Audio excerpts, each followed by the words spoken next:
Baik, kita mulai. Assalamualaikum warahmatullahi wabarakatuh.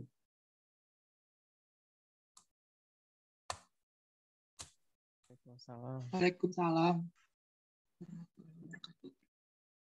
Kita lanjutkan mata kuliah AI dengan kajian ini, Optimization Hyperparameter MLP. MLP itu Multilayer Perceptron.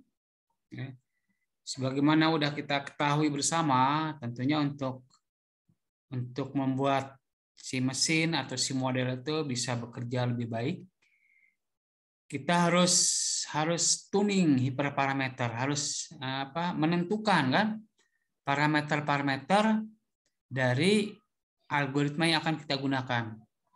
Tentunya parameter tersebut harus parameter yang optimal.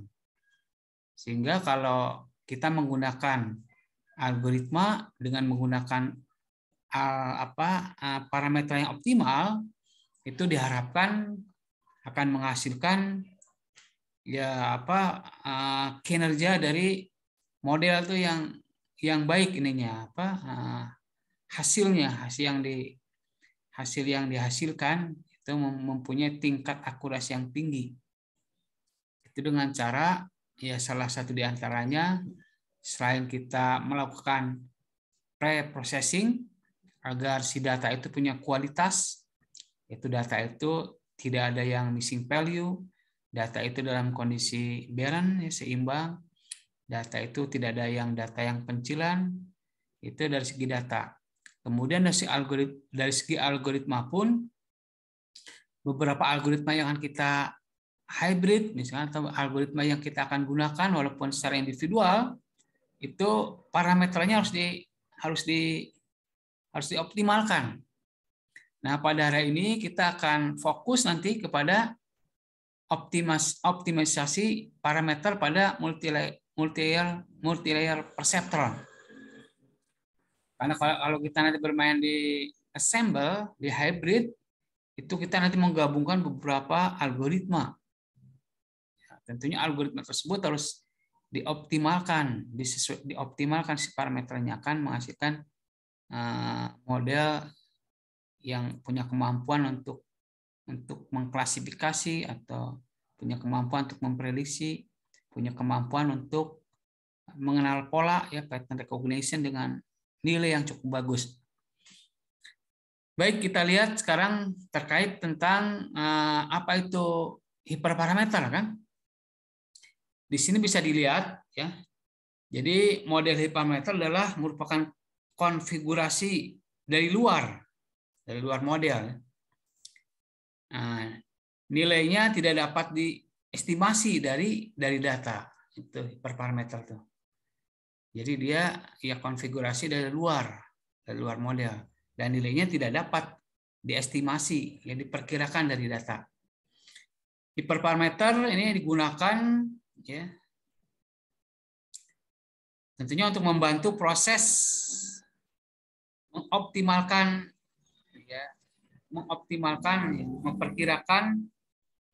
mengoptimalkan perkiraan dalam model klasifikasi. Jadi parameter itu digunakan untuk proses membantu itu mengoptimalkan estimasi parameter yang baik. Di sini kita akan lihat ada 3 assemble model yang kita usulkan dan tentunya diterapkan dan diintegrasikan hiperparameter yang sudah optimasi itu hiperparameter optimasi hiperparameter di MLP diintegrasikan ke dalam bagging, nanti diintegrasikan untuk meningkatkan akurasi dari klasifikasi model industri perbankan. Jadi aplikasi MLP nanti mengerjakan jadi yang digunakan metode yang digunakan pada MLP untuk meningkatkan untuk mengoptimasi hiperparameter namanya ini grid search. Grid search itu adalah sebuah metode untuk mengoptimalkan hiperparameter yang ada di yang ada di algoritma machine learning, ya. Bisa di MLP, bisa di KNN, bisa di Decentrally, ya, dan bisa di yang lain. Ya. Itu metodenya grid search dengan random search. Yang akan kita gunakan nanti grid search. Ya. Jadi usulan grid search itu untuk menemukan, ya, solusi yang optimal. Solusi yang optimal dari, ya, solusi dari kumpulan solusi yang potensial. Solusi yang potensial. Nah, diharapkan nanti metode grid search itu punya kemampuan untuk mencari solusi yang optimal dari kumpulan solusi yang punya potensi. Itu ceritanya. Kita lihat nanti di sini basic proses, ya. Proses-proses dasar pada metode grid search ini. Ya, seperti ini.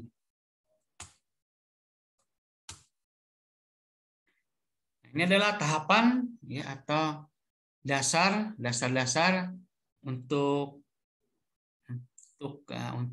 mengoptimalkan hiperparameter yang ada dalam MLP. Nah, di sini ya, di dalam grid search, ini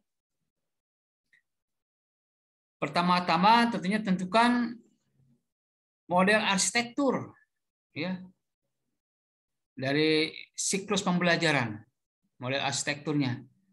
Jadi model arsitektur nanti ada input layer, ada hidden layer, ada output layer. Ya, sebagaimana learning rate kan, ya, si parameter yang akan dioptimalkan itu, yang akan tentunya didefinisikan dulu dengan itu. Learning rate, momentum, bobot, kan, kemudian hiperparameter, bisa juga IPOH, ya. Nah, jadi ada beberapa parameter yang ada dalam MLP yang tentunya kita definisikan nanti. Ya, nanti ada contohnya nanti, ya.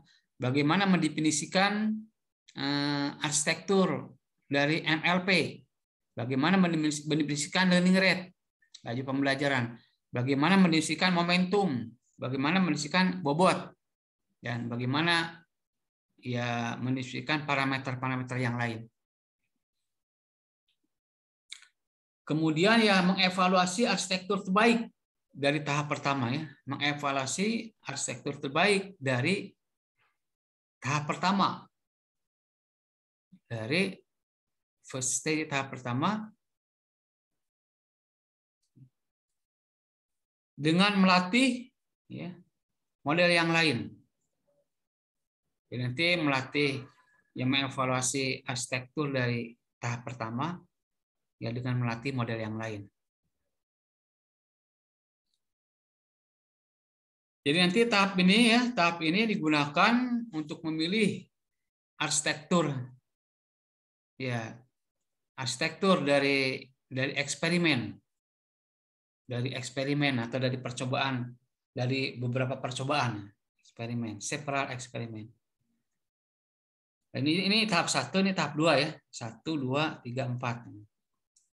1, 2, 3, 4 ini. Yang berikutnya ini grid search akan membangun memang beberapa versi ini, multiple versi.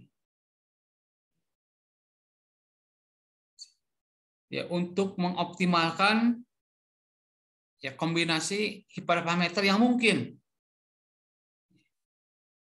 Nilai-nilai hiperparameter yang mungkin untuk mengoptimalkan kombinasi hiperparameter yang mungkin, ya, seperti learning rate, ya, nanti ada kombinasi learning rate nilainya berapa, momentum nilainya berapa, bobot nilainya berapa, arsitektur dari jaringan itu bagaimana, ya, berapa layer, kemudian, ya, siklus daripada training, ya. Bisa juga maksimal iterasi. Itu harus didefinisikan, ya. Harus didefinisikan, pre-define, artinya sebelumnya harus didefinisikan, ya. Di inisial waktu kita membentuk ini grid search itu. Nanti ada contohnya bagaimana membuat inisial dari metode grid search, ya. inisial. Ya, ke dalam sebuah fungsi itu ada parameter. Parameter apa? Pernah kenal dengan itu kan? Passing parameter. Passing parameter kalau dalam algoritma kan ada passing parameter ya. Ada by reference, ada by value. Nah, ini pun sama di sini nanti. Di sini dalam grid search ini ada parameter. Ya. Parameter by value, artinya hanya nilai yang dilewatkan. Bisa juga kita buat dengan parameter by reference. Itu di mata kuliah algoritma, mungkin di struktur data udah dibahas dengan detail ya. Terkait bagaimana perilaku passing parameter itu. Ada value, ada reference parameter. Kemudian nanti kita melakukan evaluasi full, evaluasi penuh dari arsitektur yang terbaik dari tahapan sebelumnya. Nah, itu 4 tahapan yang harus dilalui nanti untuk menentukan untuk menggunakan itu grid search ya. Sehingga nanti bisa menghasilkan ya dengan Python nanti outputnya ada. Sehingga outputnya otomatis menggunakan Python akan keluar nanti ya. Artinya arsitekturnya bisa aja nilainya ada 155 arsitekturnya. Kemudian learning rate-nya bisa di tan ya tan, atau learning rate-nya bisa berupa nilai, momentumnya dan yang lainnya itu otomatis dikeluarkan oleh coding Python nanti. Baik, kita lanjutkan ya. Di sini dataset masukan ya. Data masukan, semua dataset masukan ya. Nah, baik berupa data training maupun data testing. Ya, jadi dataset masukan itu meliputi itu ya, dataset masukan meliputi data training, data testing. Dimasukkan sekaligus nanti kan. Kalian kalau sudah sering ngerjain tugas, artinya data masukan itu berupa data training dan data testing dimasukkan sekaligus.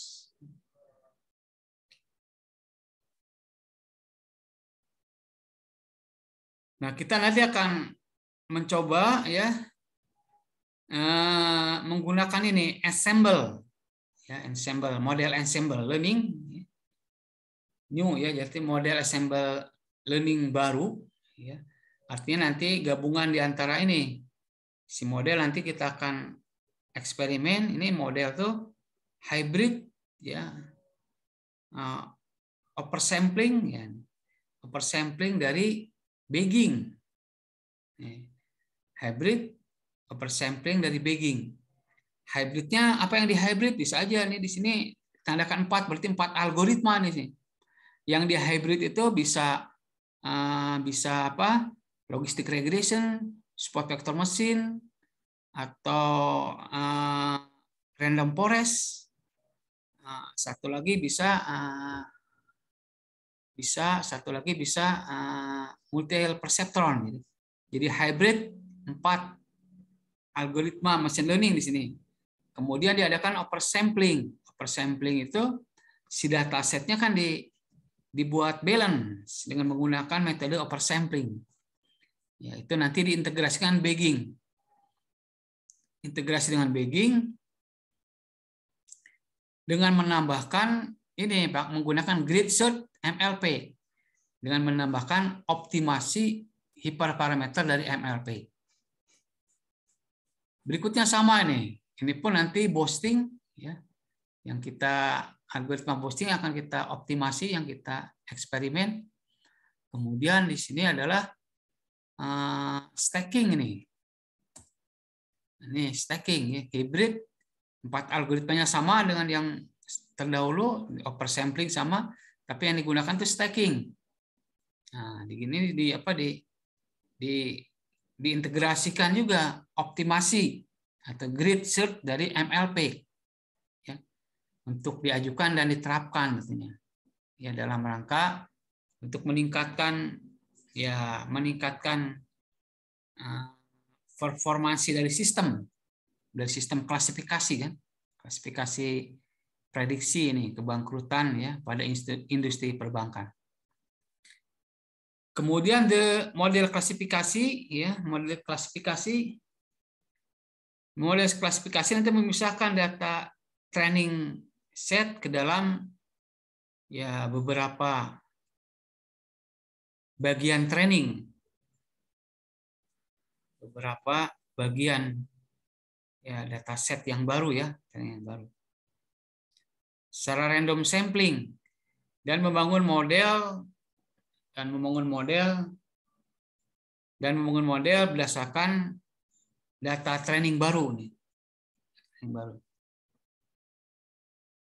Ya, data training baru berarti kalau dalam data training baru seperti key fault cross validation itu dia setiap iterasi membangun data training baru ya. Data training baru, data testing baru, tetapi dalam domain data yang telah ditentukan ya, domain. Kemudian hasil klasifikasi akhir tentunya tadi dengan menggunakan voting dari masing-masing model. Jadi hasil klasifikasi ini hasil klasifikasi diperoleh atau isinya ya diperoleh dari voting masing-masing model. Nah, di sini akan ditunjukkan bagaimana metodologi diagram ya usulan dan penerapan model dijelaskan seperti di bawah ini. Nah, di bawah ini. Bagaimana, terlihat jelas nggak figurnya, gambarnya? Agak buram Pak tulisannya ya, Pak. Coba ya. Saya buat begini. Nah, ini gimana? Jelas Pak. Ya. Nah, kita akan mencoba ya metodologi yang akan kita terapkan. Ini tentunya breakdown dari kemarin kita ada membahas metode yang secara umum kan. Ini kita akan mencoba metode yang lebih detail yaitu penerapan ini apa? Assemble di sini. Penerapan ini assemble ini. Ada assemble bagging ini. Assemble boosting, assemble stacking ini. 3. Jadi kita akan melatih menggunakan supervised multi-class classification ya. Algoritma yang kita hybrid ya. Yaitu ini. Bagging, boosting dengan stacking. Apa aja algoritma yang di hybridnya? Itu bisa kita pilih nanti. Kalau yang contoh di sini nanti adalah si algoritma yang di hybrid itu, yang digabung itu logistic regression, random forest, kemudian support vector machine, dan multi-layer perceptron. Itu digabung ya di hybrid, digabung di assemble bagging.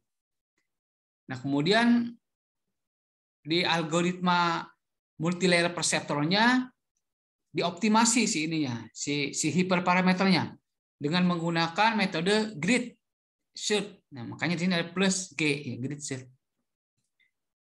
Nanti ini dia akan melakukan pelatihan ya. Akan melakukan pembelajaran.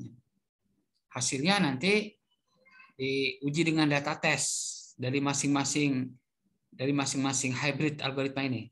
Ada 3 hybrid, nanti kita komparasi mana yang akan menghasilkan atau performansi yang terbaik, kinerja yang terbaik dari model yang kita hybrid ini. Datasetnya itu multi-class classification ya, artinya banyak target, lebih dari 2, 3, ya mungkin 4, 5 ya targetnya banyak. Ini seperti kemarin, artinya kita tentunya berawal dari dataset yang kita punyai ya. Kemudian dataset yang kita punya itu dilakukan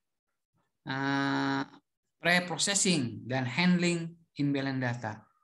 Artinya si dataset pun kita persiapkan supaya punya kualitas, ya, terhindar dari missing value, terhindar dari data yang data yang tidak teratur, ya kemudian dinormalisasikan supaya skalanya bisa sama, ya skalanya tidak berbeda jauh. Kemudian ya dipersiapkanlah supaya data itu punya kualitas yang baik, tidak ada nilai kosong, data itu balance, artinya seimbang datanya. Seimbang, karena kalau data tidak seimbang itu bisa mengurangi kemampuan si algoritma mengenal pola. Seimbang. Kemudian dari sana kita training, biasa kan kita bagi nih datasetnya, kita divide dataset ya menggunakan bisa tenfold cross validation ataupun ya kalau balance pakai ini ya, pakai tenfold cross validation. Kemudian nanti masuk ke training data, biasa proses data. Di sini kita ada proses pembelajaran meta classifier, ya. Meta classifier ya, melalui meta classifier. Ini algoritmanya ini nanti yang kita eksperimen di sini, sehingga nanti masing-masing menghasilkan model, menghasilkan prototype, kan? Prototype. Kemudian prototype tersebut atau model tersebut diharapkan nanti model-model yang terbaik dari 3 model ini, sehingga nanti di testing dan divalidasi, ya diuji dengan data ini, dengan data yang belum pernah dilatih, dengan data baru. Nah hasilnya bagaimana dia? Setelah divalidasi, hasil dari nilai-nilai secara statistik ya, nilai-nilai akurasi, presisi, advance score dan recall-nya berapa nilainya. Kemudian dilihat juga nilai ini area under curve-nya, kemudian baru dikomparasi mana nanti yang lebih baik dari ketiga model tersebut. Setelah dilakukan di sini itu tadi ya, di sini harusnya ada algoritma optimasi hiperparameter multi-level perceptron. Di sini udah include.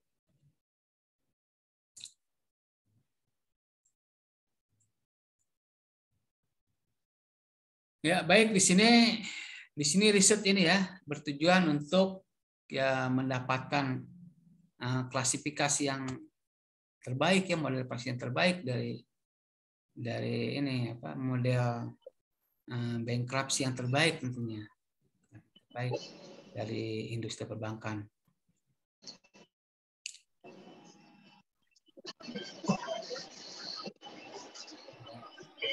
Supaya kita bisa menghasilkan klasifikasi yang terbaik, ya tentunya di sini oleh karena itu performa perlu dievaluasi kan, perlu dievaluasi dengan berbagai algoritma machine learning, dengan bermacam-macam algoritma machine learning. Ya pada dataset ini, dataset itu algoritma yang bermacam-macam itu dievaluasi performanya pada ini Indonesia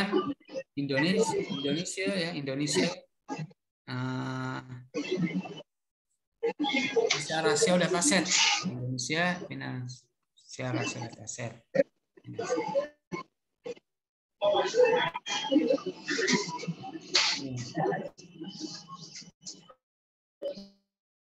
Ya, kemudian nanti kita menggunakan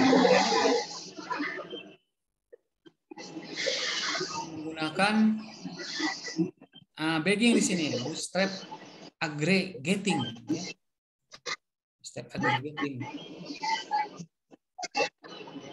Bagging nanti menggunakan bootstrap aggregating, di mana algoritma machine learning itu didesain untuk meningkatkan stabilitas dan akurasi pada algoritma machine learning.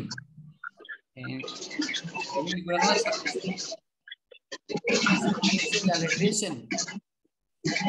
Jadi juga ya bisa mereduce, mengurangi varian dan to avoid overfitting, kita menolak overfitting. Walaupun biasanya penerapannya pada entry method ya, tapi bagging pun dapat digunakan pada metode-metode yang lain. Oke, itu ada ya suara ya, coba dimatikan dulu, di mute.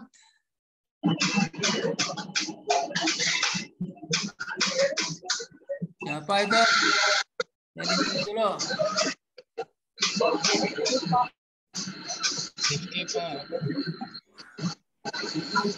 Ada motor, Pak. Wah, di mute dulu siapa tuh?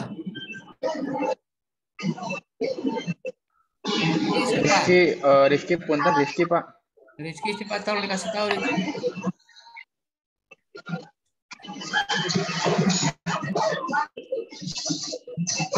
Coba Rizky, Bapak tanya Rizky. Mau Rizky, Bapak tanya nih. Mana Rizky di sini nggak ada Rizky ya? Standby, Sadam, Aziz, Skema, Kinanti, Alfredo, Alip, ya. Farhan, Wali, Husni, Dian, Saman. Rizky, mana Rizky nih? Ada Rizky? Yang depannya ini, Pak, yang depannya NIM, Pak. Ya? Yang depannya apa Rizky-nya? Rifki, Pak. Ya coba Bapak tanya Rizky nih. Sudah siap? Sambil matikan dulu. Rifki nih, Rifki Muhammad ya? Rifki coba, mana Rifki?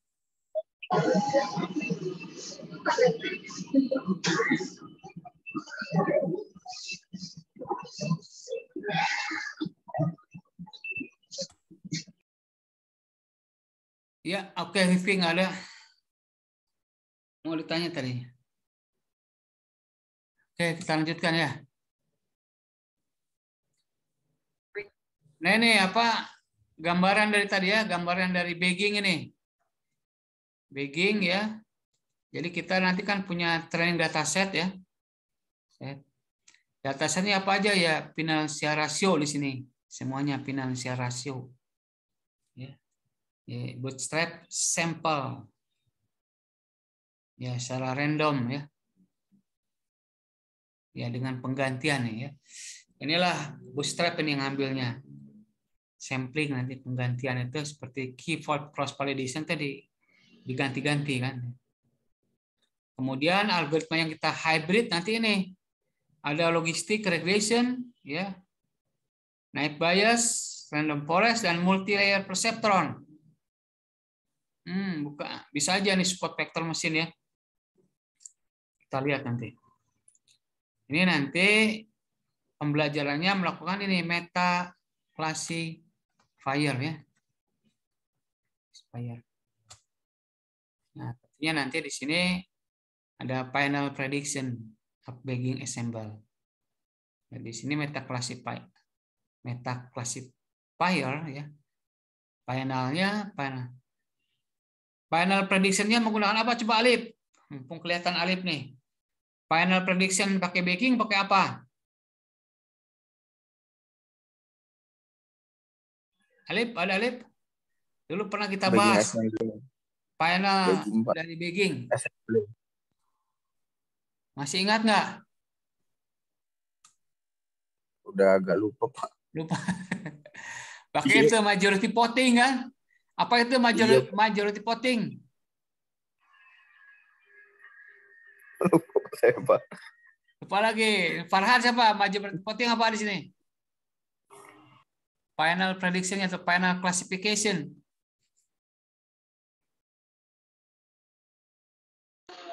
Farhan hadir, Pak. Gimana, Pak? Ini apa majority? Ini kan dalam menentukan final prediction atau final classification, kalau menggunakan bagging itu menggunakan metode major voting kan? Apa itu major voting itu?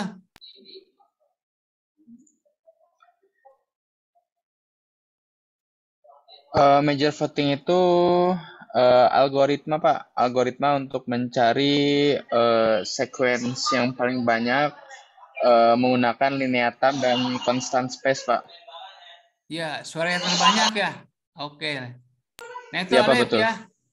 Nanti ini kan masing-masing algoritma itu kan belajar ya, memproses. Masing-masing dia mempunyai hasil ini. Logistic regression punya hasil kan. Naib Bayes punya hasil kan? Hasil. Random Iya, Pak. forest ada hasilnya. Multi-layer juga ada hasil. Nah, di sini digunakan meta classifier. Ya. Kan ada meta.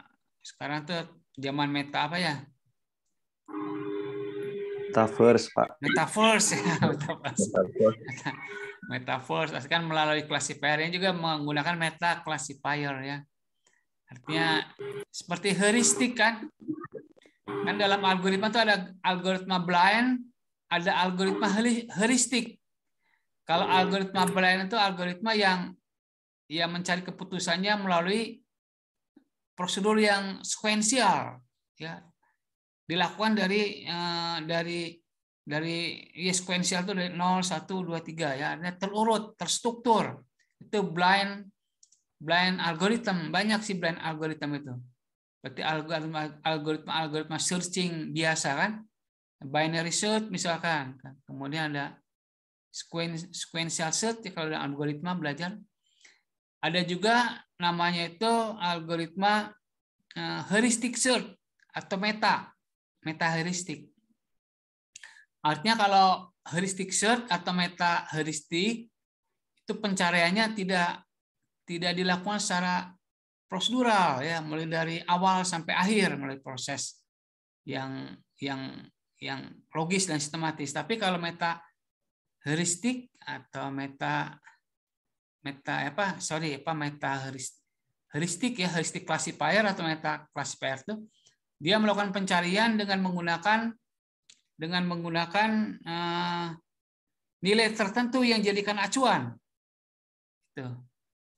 Nilai tertentu yang jadi acuan. Sama ini meta classifier juga begitu. Meta classifier itu dia nanti akan mengklasifikasikan berdasarkan nilai tertentu yang menjadi acuan. Nah, di sini nilai tertentu yang menjadi acuannya apa tadi? Major voting. Ya, acuannya itu metanya itu ya, meta classifiernya Manager voting. apa tadi? Manager voting. Ya, major voting itu yang dijadikan acuannya itu. Ya, major voting. Nah, ini meta classifier itu menggunakan major voting ya metanya. Sehingga di sini ya bisa ditentukan final classification maupun final prediction-nya menggunakan Bayes ensemble itu menggunakan major voting. Mana suara yang banyak, di mana suara yang terbanyak itu yang dijadikan final solution. Nah itu ya kira-kira terkait itu. Nah sini dengan several classifier ya combine to predict the output of final model. We can either use the output of the base learn. Nah, ya bagian classifier itu ya digabungkan di sini ya untuk prediksi ya. Sehingga dapat mendapatkan model keluaran model yang final. Di sini digunakan itu output the best learn. Jadi best learn itu pembelajar yang terbaik. Ya, pembelajar yang terbaik ya itulah yang menghasilkan major voting terbaik. Ya, kita lanjutkan ya. Nah, ini kita lanjutkan.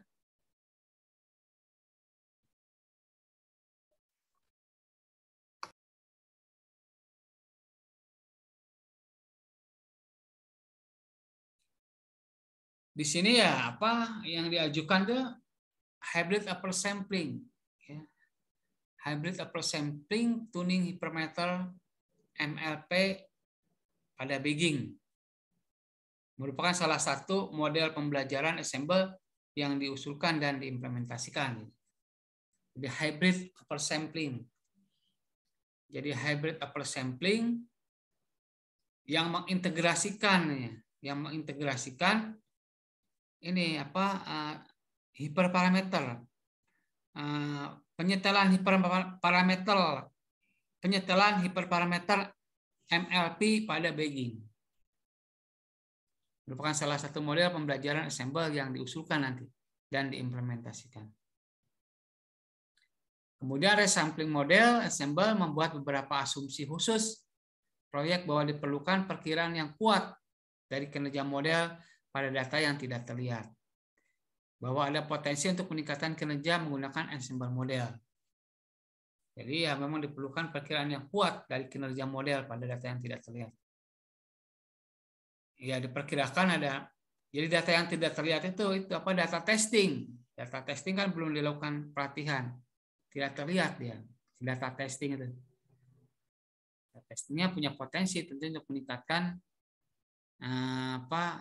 performansi dengan menggunakan ensemble.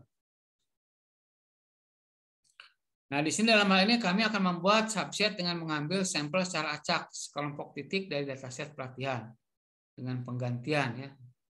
Ini kemudian akan melatih pengklasifikasi individu pada masing-masing subset bootstrap. Kelompok titik dari dataset pelatihan dengan penggantian seperti itu, seperti keyword cross validation. Itu kan kalau kita punya 10 fold ya, tentunya nanti setiap fold itu akan melakukan pelatihan dengan penggantian. Dengan penggantian ada pertama ya, data yang pertama yang dijadikan data testing, yang 9 data training ya. Kemudian nanti bergerak si data testing itu ke data yang kedua, jadi data testing ya, sisanya ada data training. Terus berikutnya sama, data ketiga jadi testing, sisanya jadi training.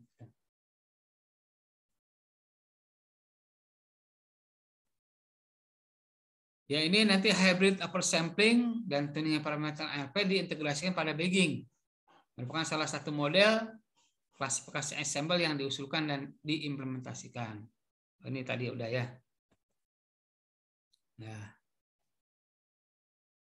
Baik, ada yang didiskusikan nggak? Ya, kita optimasi hiperparameter ini ya. Kajiannya nanti. Kalau nggak ada, kita masuk ke contoh program ya. Contoh program.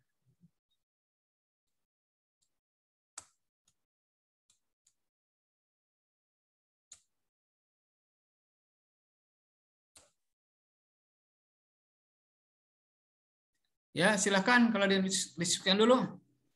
Mau tanya Pak, Ya, boleh. yang itu yang kuning Pak, financial ratio of bank itu dia ini data kayak seperti data sampel atau apa Pak? Ini financial Ya. ratio of bank. Iya, ini data sampel. Oh. Sampel ini. Sampelnya berisi itu. Berisi rasio-rasio keuangan pada industri bank. Rasio-rasio keuangan. Yang kemarin yang kita bahas itu, fiturnya itu berisi WCTA kan? Satu kan. Kemudian fitur yang kedua, EBITDA ya. Nah, ya, WCTA itu working capital atau total asset ya. Fitur yang kedua, earning before total asset, EBITDA ya, earning before total asset. Kemudian yang ketiga, ada pendapatan ya sebelum kena pajak dan sebelum kena bunga dibandingkan dengan total aset. Nah, dan yang satu lagi ya book value ya, nilai buku utang dibandingkan dengan total utang. Ini memang ya kajian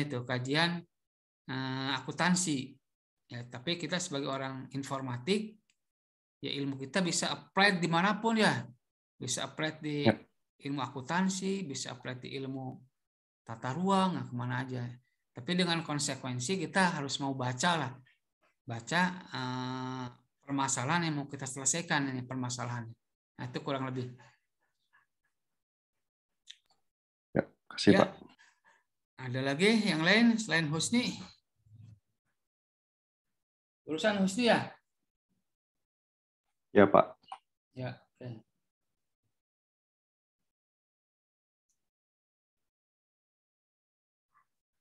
Nah ini algoritma ini logistic regression ya, pelajari lah, bisa dibaca kan secara konsep. Karena teknisnya kalau dalam Python mudah sekali teknisnya kan.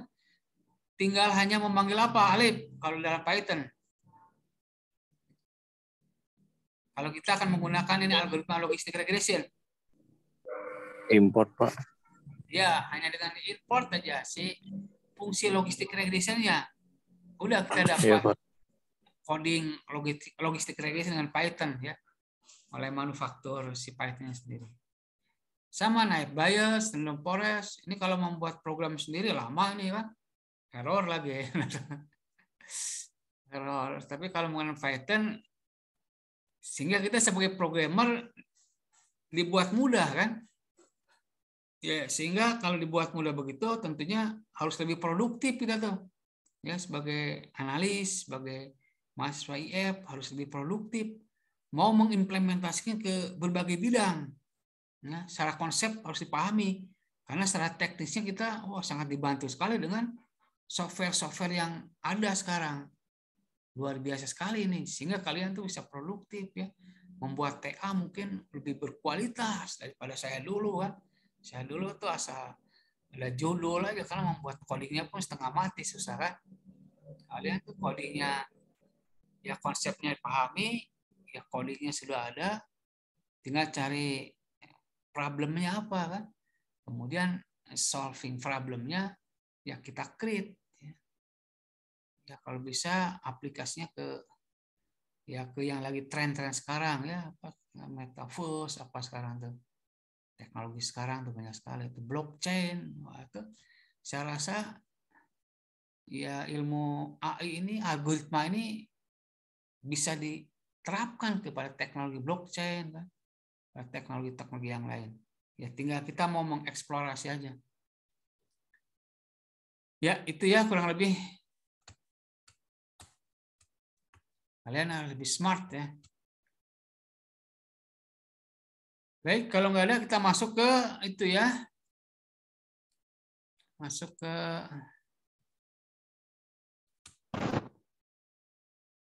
ini, ditutup dulu ya. Tutup dulu ya.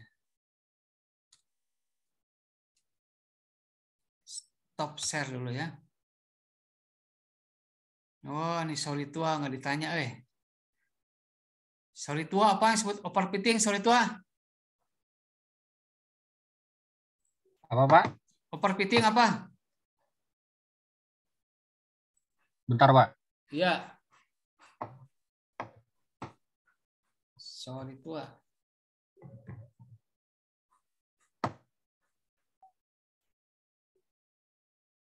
Overfitting itu data yang terbaik, Pak, kalau di catatan saya. Ya, betul, data terbaik ya. Data terbaik dihasilkan pada saat apa? Tes ya, testing ya? gitu. Pada saat melakukan testing gitu. Pada saat training. Oh iya, training ya. Ya, training. Tetapi waktu saat testing bagaimana?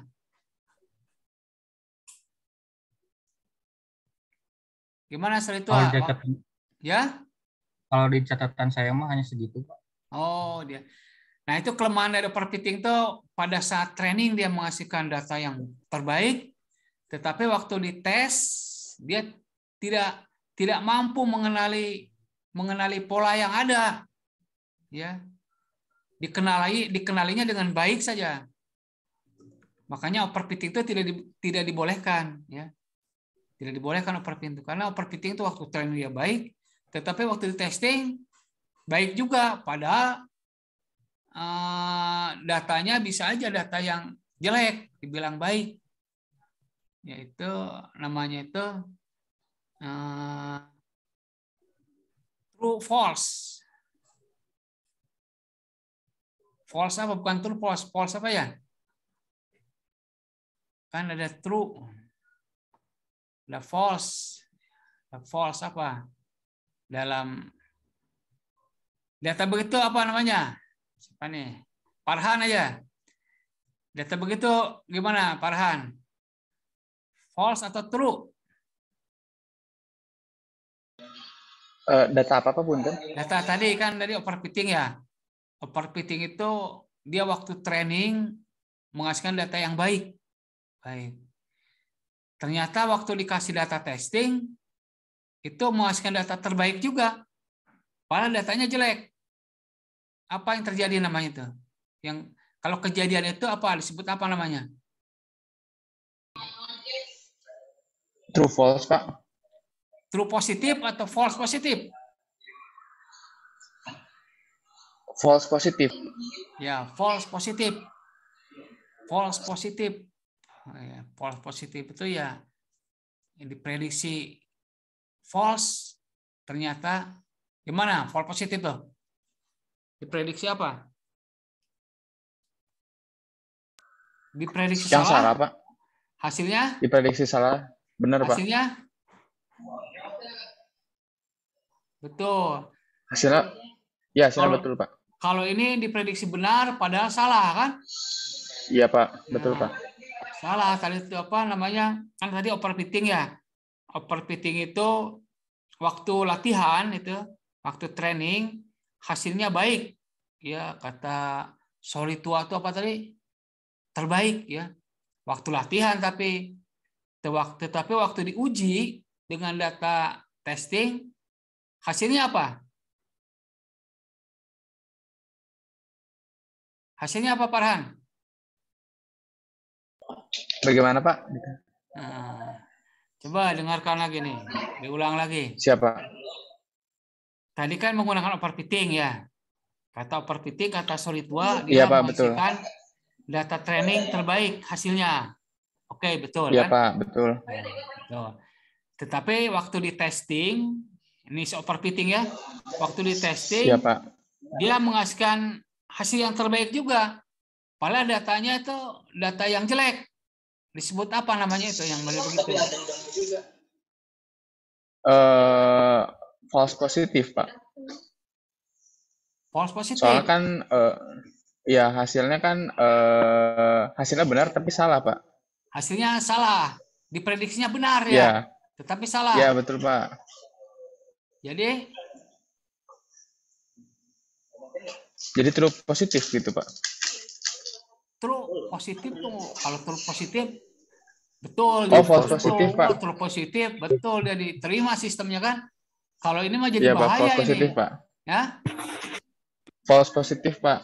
False positif dia sama seperti diprediksi dia penyakit diabetes, ya. Ya tidak diprediksi tidak penyakit diabetes, padahal dia diabetes, gitu.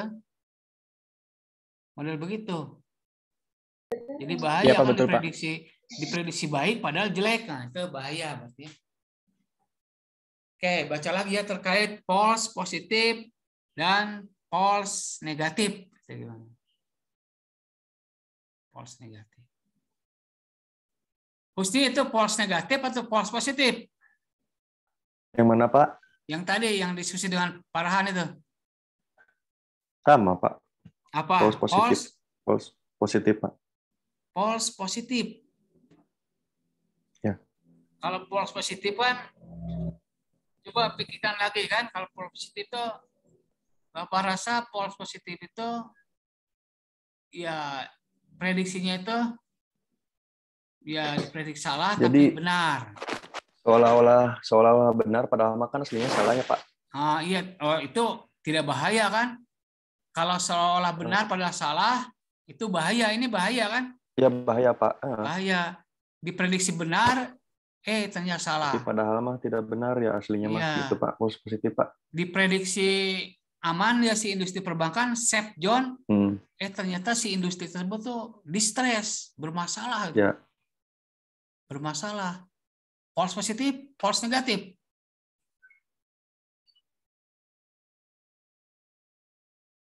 Bisa tergantung sih, Pak, gimana datanya, Pak. Ya datanya, kalau datanya begitu gimana? Diskusi nih. Kalau tadi yang bank itu berarti ternyata dia apa, Pak? Distress atau? Distress ya, masalah pokoknya. Diprediksi dia ternyata aman ada ya. Masalah. Ternyata prediksinya dia aman. Ya, diprediksinya aman. Kenyataannya banyak masalah. Berarti false positif, Pak. False positif. Coba lihat lagi catatannya. Seolah-olah positif padahal itu kan negatif. Coba dilihat catatannya, false negatif atau false positif ya. Ya, Pak. Oke, kita lanjutkan lagi terkait false positif itu yang keluar ya di dalam itu. Ya, Pak. Nah, argumentasinya harus jelas. Oke, kita lihat ke itu ya ke hiperparameter tadi ya. Optimasi hiperparameter.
Bagaimana udah tampil? Sudah, Pak. Udah ya. Ini sebetulnya kita hanya ingin mendemokan itu ya, apa tadi? Optimasi hiperparameter ya. Karena di sininya udah nggak ada masalah ya, kalian udah sering buat program kan? Ini sama kan? Sama nih. Sama nih kan di awalnya.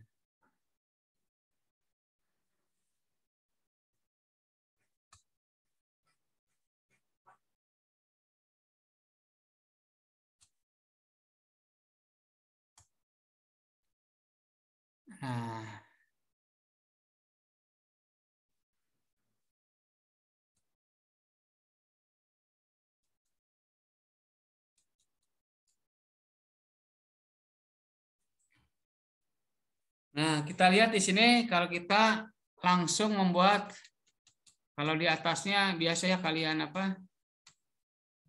Kalian biasa buat data training, data testing kan? Setting kan? Setting. Kita akan membangun prototype multi-layer perceptron dengan model tanpa itu grid search, tanpa grid search ini. Yang ini. Ini kan artificial neural network classification. Ini fungsinya ini multi-layer perceptron. Ini hidden layernya ada 3 ya di hidden layer. Kan nanti multi-layer perceptron itu ada input layer, hidden layer, output layer. Ini hidden layernya ada 3. Berarti ada 5 node, ya, ada 10 node dan 3 node. Activationnya, fungsi aktivasinya identity, ya. Kemudian ini optimasi hiperparameter menggunakan ini, ya, LBFGS, ya. Ini biasa ya, bagian data training yang biasa ini menggunakan trend test split, ya, bukan kayak keyboard ya, ini ya di fitness ya, di pelatih. Ini hasilnya kan, score ya, di scoring ini, score, test dan dia testnya kan, testnya 1, nah, dia tesnya. Nah ini bisa juga disebut dengan itu apa tadi itu overfitting nih, karena di pelatihan dia nilainya adalah 1, berarti 100%. Waktu di testing 92%. Ini menurut beberapa para ahli expert, kalau menghasilkan 100%, ini termasuk overfitting si model ini. Sehingga nanti bisa harus dibenahi dulu nih si arsitektur ininya, jaringannya, aktivasi maupun yang lainnya harus dibenahi parameternya. Training ya, oke, ini lanjut kan. Lanjut, ini hasilnya kan. Tuh. Hasilnya ini 100% di sini, luar biasa berarti ya 100%. Saya beberapa lagi yang di itu. Karena terlalu sempurna. Kemudian metode kedua ini menggunakan balance ya, balance dataset nih. Balance dataset itu gray zone, safe zone, distress zone ini sama. Ya, kelasnya adalah integer ya. Ya, ini pakai biasa juga.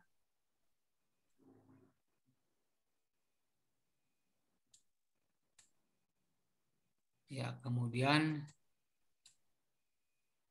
ya training biasa ini menggunakan itu. Nah, ini baru ini grid ini. Juga grid nih ya. MLP dimasukkan ini. Oh, belum grid itu sama seperti yang di atas ya. Parameter yang sudah jadi ini. Ini parameternya, parameter arsitekturnya 150, 150. Hidden layernya kan.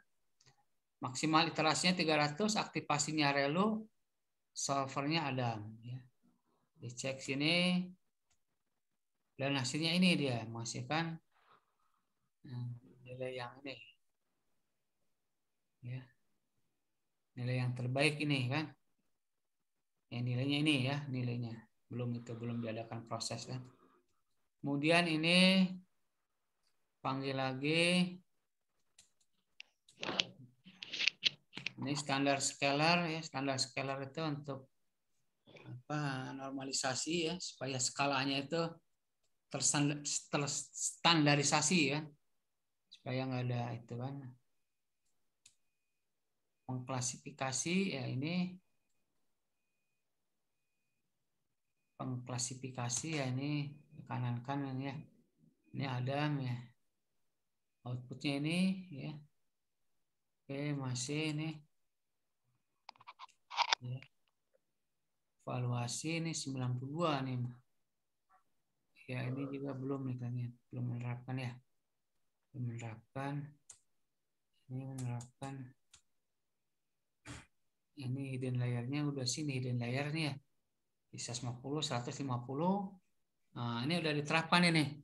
Nah, ini hasil 150, 150 itu harusnya diambil dari hasil optimasi hiperparameter tadi yang grid apa tadi, grid search. Ini tuh hasil dari sana nih. Jadi nilai ini tuh tidak sembarang ini. Nilai ini tuh diambil dari eksperimen optimasi hiperparameter menggunakan metode grid search yang ini.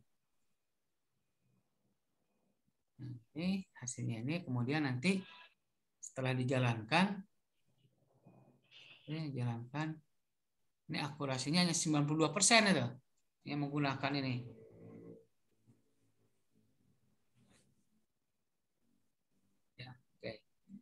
Kita lihat ya, optimasi hiperparameternya ini udah penggunaan ya, udah implementasi di MLP classifier yang secara individual. Nanti kalau secara integrasi ya tinggal digabungkan aja dengan assemble bagging. Kelasnya ini conversion metricnya, metrik dari itu ya, distress, gray dan safe zone ya, distress. Ya, itunya. Nah, ini safe zone ya, ini safe zone ya. Ini true positif kan. Nah, ini diprediksi safe zone. Ternyata gray zone ya, safe zone ini true positif ya, safe zone ya, true positif. False positif ya, ini false positif. Diprediksi safe, ternyata gray yang bermasalah nih, false positif ya. Diprediksi safe, nah gray, ini bahaya nih kan. Ini aman padahal bukan aman, apalagi ini. Nah, ini safe dan distress zone-nya ya 0 ya, false positifnya 0. Berarti tidak ada yang diprediksi. Kalau di gray zone ini false positifnya 2. Ya. Kalau ini gray zone ya, true positifnya 9. Distress true positifnya 7. Ini false positifnya hanya 2 nih. Harusnya di prediksi SAFE, ternyata kenyataannya dia gray. Ya, abu-abu ya, daerah abu-abu. False positif gitu. Nah, ternyata dia nilainya ini 92% ya. Karena ada yang false positif 92%. Kalau 100% di sini berarti semua nggak ada false positif ya, semua betul. Oke, ini last kurva ya, kurva daripada biaya dan iterasi ya. Nah, ini penyetelan hiperparameter yang tadi nih. Ini parameter grid. Kan kita menggunakan grid set. Ini. Itu tadi yang dipasang di atas itu diambil dari sini. Parameter grid.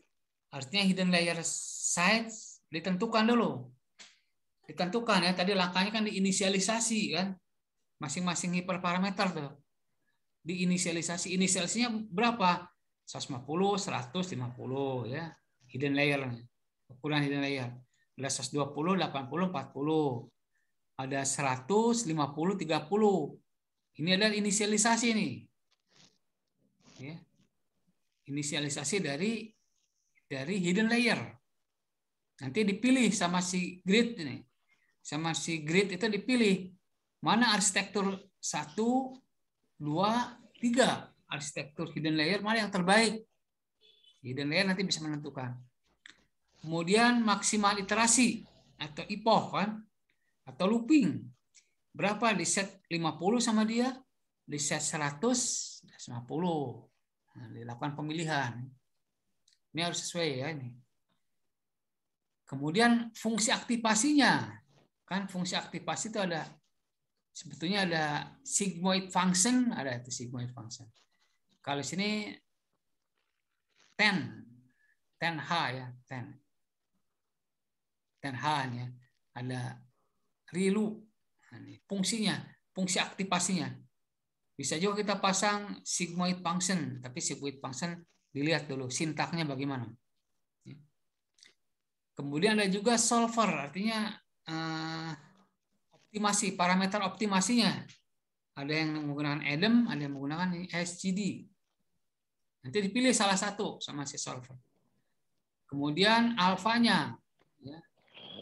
Alfa itu bisa dengan alfa itu momentum ya. Disetting sama dia 0,001 005. Kemudian learning rate. Learning rate-nya itu ada, learning rate itu laju pembelajaran, ada konstan, ada adaptif. Ya. Mungkin juga ada identity.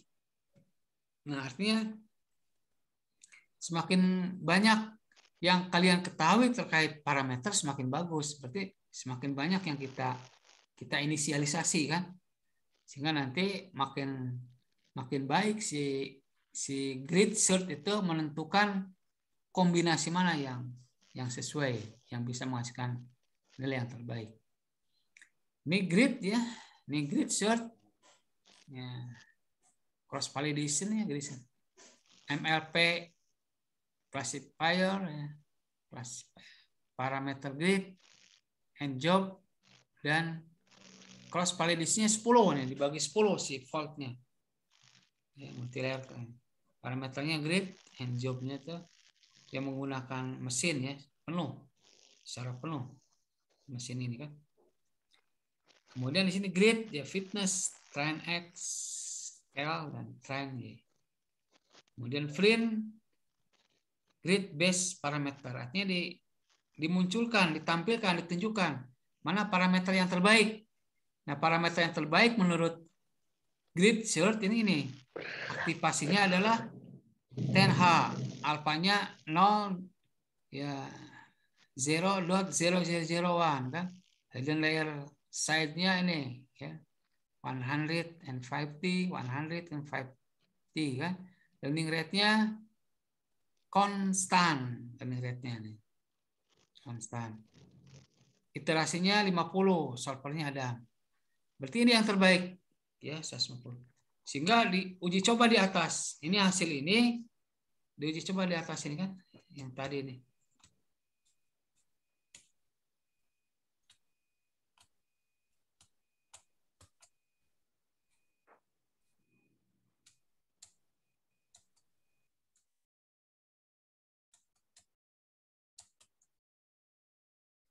Mana 100, 150.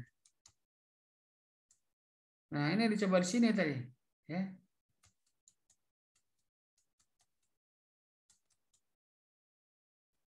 Nah, ini dicoba di sini.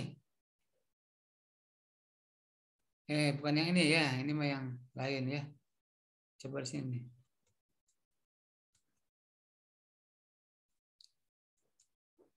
Nah, ini dicoba di sini, ya. Jadi ini menentukan ini nih dari tentukan dari bawah ya. Ya. Hidden layer sekian, max iterasi sekian, koma, nanti ada learning rate ya. Itu ya. Oh ini udah ada di sini di atas kan. Ada max iterasi kan. Nah, ada aktivasi, ada solver. Sini. Nah, itu terkait itu apa? Hyperparameter optimization of multi-layer perceptron. Jadi membuat optimasi parameter pada algoritma multi-layer perceptron. Artinya kalian nanti kalau diberi tugas optimalkan hiperparameter pada random forest. Nah, itu beda lagi parameternya, tidak seperti ini parameternya. Ya, atau di Sentry atau KNN. Nah, sini kalian harus cari di internet itu apa sih parameter terkait algoritma yang akan kita gunakan. Nah, itu terkait hyperparameter optimization. Silakan kalau ada yang mau didiskusikan.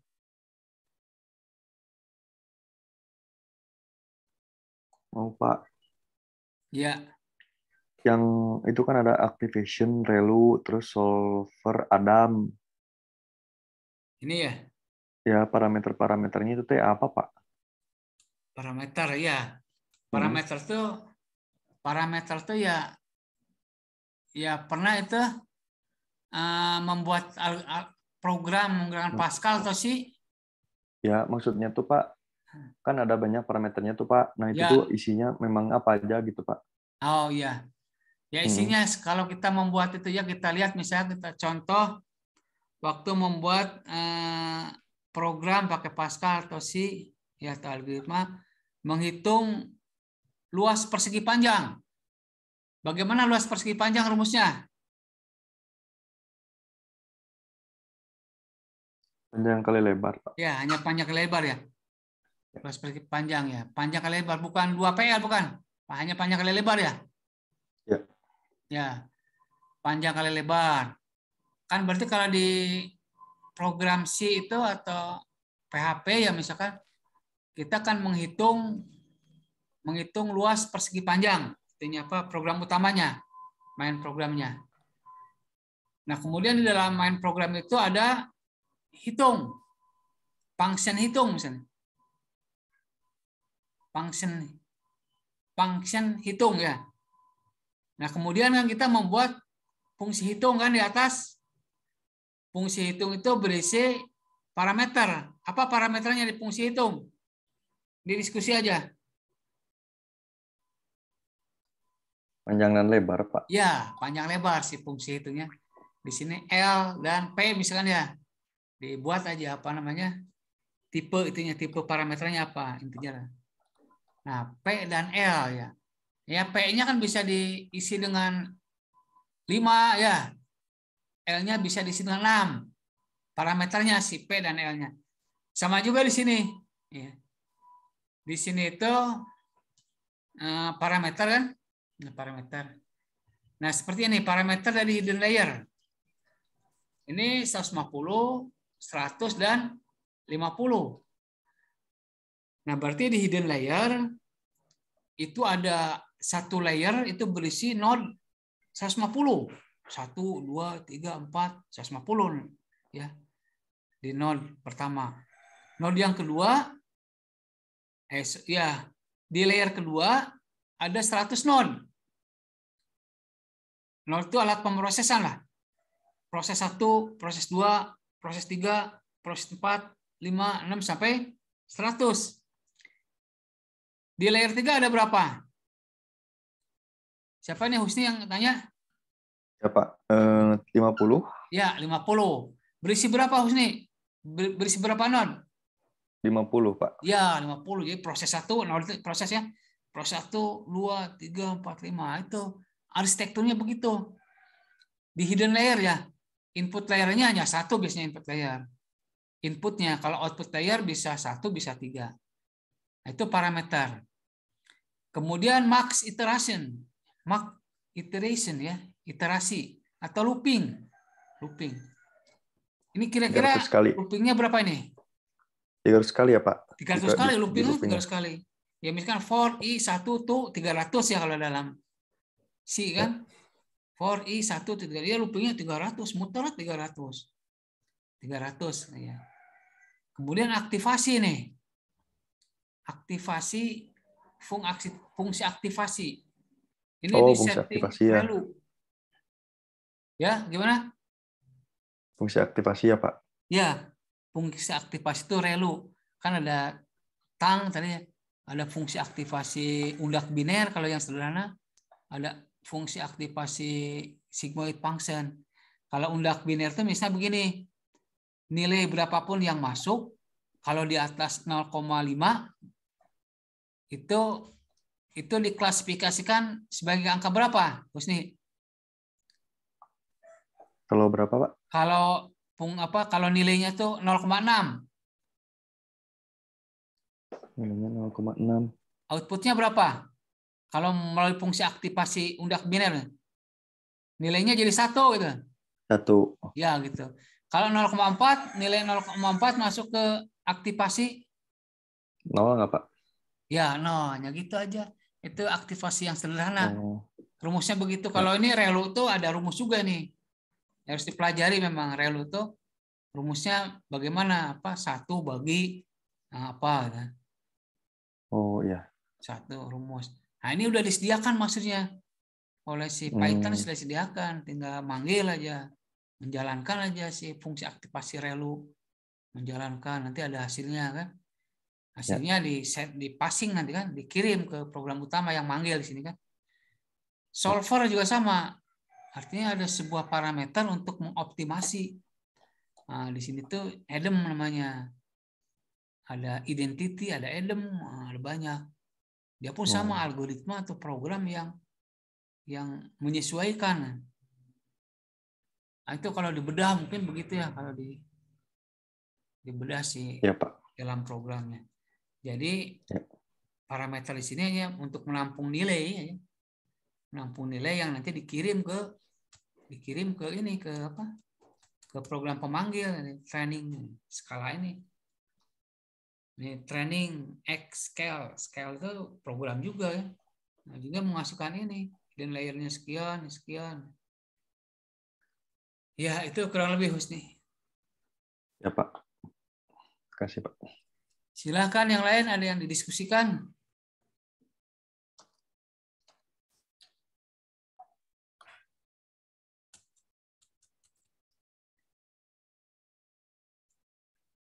Program ini udah dapat belum ya kalian?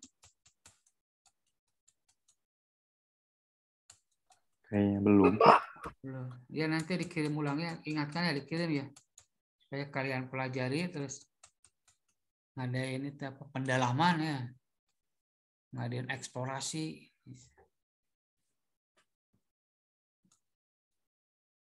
Dengan searching di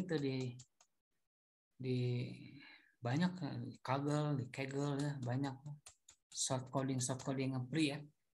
Yang modifikasi pendalaman kan. Jadi kalian nanti lebih punya program yang handal. Waktu UTE, waktu UAS, kalau bisa kalian punya produk ya berbasis AI untuk prediksi atau klasifikasi bukan seperti contoh kan.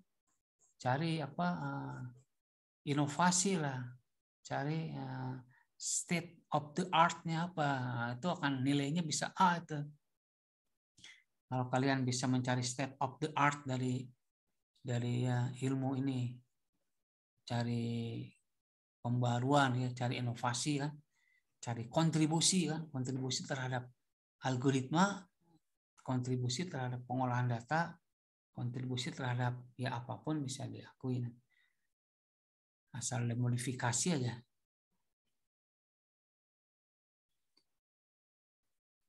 Baik, kalau nggak ada, Bapak tutup ya.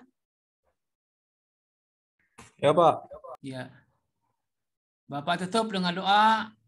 Wabil taufik wal hidayah. Wassalamualaikum warahmatullahi wabarakatuh. Waalaikumsalam warahmatullahi wabarakatuh. Terima kasih, Pak. Terima kasih, Pak. Ya, sama-sama.